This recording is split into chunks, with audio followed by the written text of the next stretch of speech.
ዓለማችን በ2029 ዓ.ም ስካይኔት በተባሉ ሮቦቶች ቁጥጥር ስር ውላ የሰው ልጆች በህይወት መኖር እንደ ሰማይ ርቋቸው በስቃይ እየኖሩ ሳለ አንድ ጀግና ግን ዓለምን ወደ ቀድሞ ማንነቷ ሊመልስ ሲል ሮቦቶቹ እሱን ለማሰናከል አስከፊ እቅድ ያወጣሉ። ይህ አስከፊ እቅድ ይሳካላቸው ይሆን? ሰላም።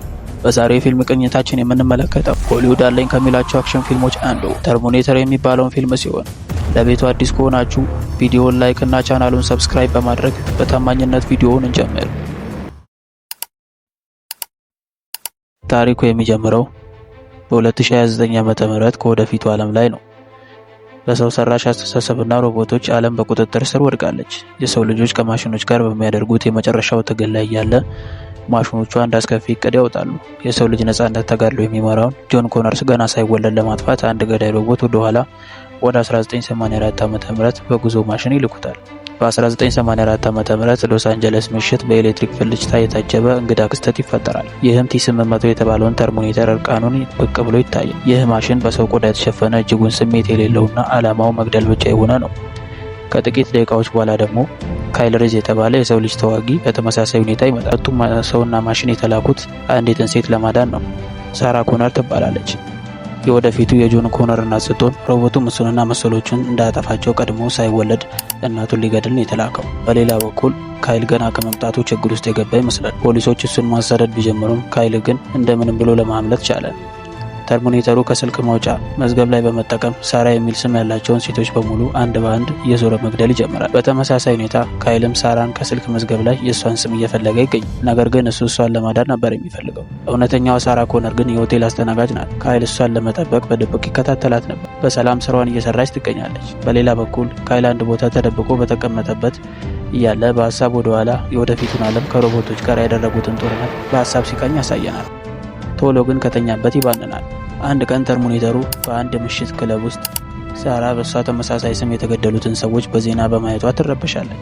ከዛም ወደ አንድ ክለብ በመግባት ወደ ፖሊስ ስትደውል አጸራ ስላላት ወደ ጓደኛዋ ቤት በመደወል ያለችበትን አድራሻ ስትናገር በሚያሳዝን ሁኔታ ተርሚኔተሩ ቀድሞ ጓደኛዋንና ቦይፍሬንዷን ገድሏቸው ነበር። ከዚያም ከስልኩ መልእክት ማስቀመጫ ላይ ሳራ ያለችበትን አድራሻ ያውቃል። ከዛም ግን በድንገት ፖሊሶች የሳራን ስልክ በማንሳት የት እንዳለች በመጠየቅ በፍጥነት እንደሚደርሱ እሷ ከዛ ክለብ እንዳትወጣ አስጠነቅቋታል። ከዛም ተርሚኔተሩ ያለችበት አነፍንፎ አግኝቷት ሊገድላት ሲል ካይል ጠመንጃ ጥቃት ከፍቶ ያስቆመዋል። ሳራ ግራ ተጋብታ ከካይል ጋር ትሸሻለች። ማሽኑም እነሱን ለመከታተል ሲሞክር አካባቢው ላይ የነበረ መኪና እሱን በመግጨት ከአካባቢው ይሰወራል። ተርሚኔተሩም ሳራን ለማዳን ከመጡት ፖሊሶች መኪና አንዱን በመዝረፍ እነ ሳራን መከታተል ይቀጥላል። ሳራም ፊቷ ላይ ከፍተኛ ድንጋጤና ፍራቻ ይታያል። በመኪናው ላይ የሸሹ እያለ ካይል እውነቱን ይነግራታል። ከወደፊቱ የመጣሁት አንቺን ለመጠበቅ ነው። ከዚያም ትዕይንታችን ካይል መኪናውን ወደ ፓርኪንግ ቦታ በመግባት ሲደብቀው ያሳየናል። ማሽኑም በፖሊስ ሬዲዮ ያሉበትን ቦታ ስላወቀ ወደዛ ማምራት ይጀምራል። ተኩስ በመክፈትም በመኪናው እሱን ማሳደድ ይጀምራል። ካይልም በዘዴ የተርሚኔተሩን መኪና በማጋጨት ለማምለጥ ሲሞክሩ ቦታው ወዲያውኑ በፖሊሶች ይወረራል። ከዚያም ፖሊሶች ተርሚኔተሩን ስላላዩት ሳራና ካይልን ብቻ ይዘው ወደ ፖሊስ ጣቢያ ይሄዳሉ። ሳራም የጓደኞቿ መሞት ፖሊሶቿ ያረዷታል። በሌላ ትዕይንት ተርሚኔተሩ ለጊዜው ቢሆን ራሱን የሚያክምበትና የሚደበቅበት ቦታ ፈልጎ ያገኛል። ከዚያም የተጎዳው ማሽን አካሉን ሲጠግን እናያለን።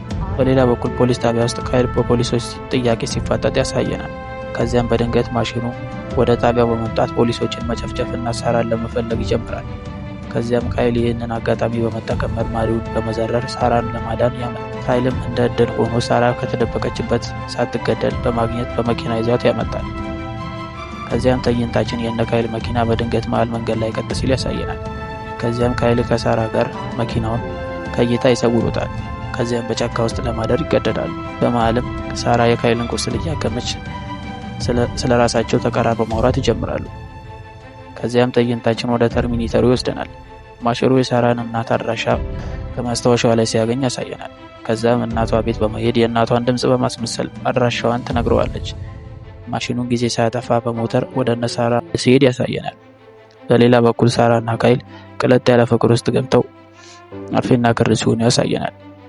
ብዙ ሳይቆይ ማሽኑ ያሉበትን ሆቴል በመምጣት ተኩስ ቢጀምርም እነ ካይል ግን በጊዜ አምልጦት ነበር። በሚያሳዝን ሁኔታ ግን ማሽኑ ከኋላ ሲከተላቸው ነበር። እንደገና በመፋለም ይጀምራሉ። ካይል መሪውም ለሳራ በመስጠት ወደ ማሽኑ ቦምብ መወርወርም አልሰራም ይለዋል። ማሽኑ በተኮሰው ጥይትም ይመታል። ከዛም የሁለቱም መኪና በመጋጨት ማሽኑን በጭነት መኪና እንዲገጭ ያደርጉታል። ሳራም በተገለበጠው መኪና ውስጥ ሆና ማሽኑ ራሱን እንደምንም ብሎ አነቃቅቶ በጭነት መኪና ውስጥ ያለውን ሾፌር በመግደል ወደ እነሱ መኪናውን አዙሮ ሲመጣ ትመለከተዋለች። ከዚያም ካይልን በጣም ስለተጎዳ ከመኪና ውስጥ ጎትታ በማውጣት ከዛ እንዲያመልጡ ተናግራ ከግጭቱ እንደምንም ከመኪናው ሮጦ ያመልጣሉ። ከዛም ካይል አቅም ስላጣ ወደ ኋላ በመቅረት ለሳራ እንድታፈገፈግ በመናገር በጭነት መኪናው የጭስ ማውጫ ውስጥ ቦምብ በማስገባት የጭነት መኪናውን ከነተርቦኔተሩ አንድ ላይ ያፈነደዋል። ነገር ግን ማሽኑ በሚያሳዝንና በሚያስፈራ ሁኔታ መሞት አልቻለም። በአጥንትና በብረት አጽም ሆኖ ራሱ እነሱን ማሳደዱን ቀጥሏል። አሁን ማሽኑ አስፈሪ በሆነ መልኩ በሁለት እግሩ እየተጓዘ ፋብሪካ ውስጥ ያሳደዳቸው ጀመር። ካይል ራሱ መስዋዕት አድርጎ ተርቦኔተሩን በቦምብ ያፈነደዋል። በዚህም በአሁኑ ተርቦኔተሩ በጣም በመጎዳቱ ትንትኑ ይወጣል። ነገር ግን እጅግ በጣም አደገኛ ስለሆነ ከወገብ በታች ያለው ሰውነቱ ቢበታተንም ጭንቅላቱና እጁ ስለሚሰራ እየተሳበ ሳራን ለማጥቃት ይሞክራል። በስተመጨረሻ ሳራ ተስፋ ባለመቁረጥና በመጠንከር በሃይድሮሊክ መጭመቂያ ማሽን ውስጥ በማስገባት በትንትኑን አውጥታ ትጨምቀዋለች። በስተመጨረሻም ሳራ ከተርሞኔተሩ ጥቃት ነጻ ትወጣለች። ፊልሙ የሚጠናቀቀው ሳራ ነፍሰ ጡር ሆና ወደ ሜክሲኮ ስትጓዝ እያሳየን ነው። የወደፊቱ ዓለም ጦርነት እንደሚመጣ ታውቃለች። አንድ ትንሽ ልጅ ፎቶዋ ሲያነሳት ያ ፎቶ ካይል ሪስ ለጆን ኮነር የሰጠው ፎቶ እንደሆነ እንረዳለን። ሰማዩ እየጠቆረ ሲመጣ ማዕበል እየመጣ ነው ትላለች። ነገር ግን ጦርነቱ ገና አላበቃም። ለወደፊቱ ጦርነት ስትዘጋጅና ጆን ኮነርን ለመውለድ እየተዘጋጀች ወደ በረሃ ስትጓዝ እያሳየን ታሪካችን ይጠናቀቃል። ፊልሙ ከተመቻችሁ ላይክ እና ሰብስክራይብ በማድረግ ቤተሰብ መሆን ትችላላችሁ። እንሰራላችሁ የምትፈልጉት ቪዲዮ ካለ ኮሜንት ሴክሽን ላይ በማሳወቅ የትኛውን ቪዲዮ እንሰራላችኋለን። በቀጣይ ቪዲዮ እስከምንገናኝ ድረስ ቻው።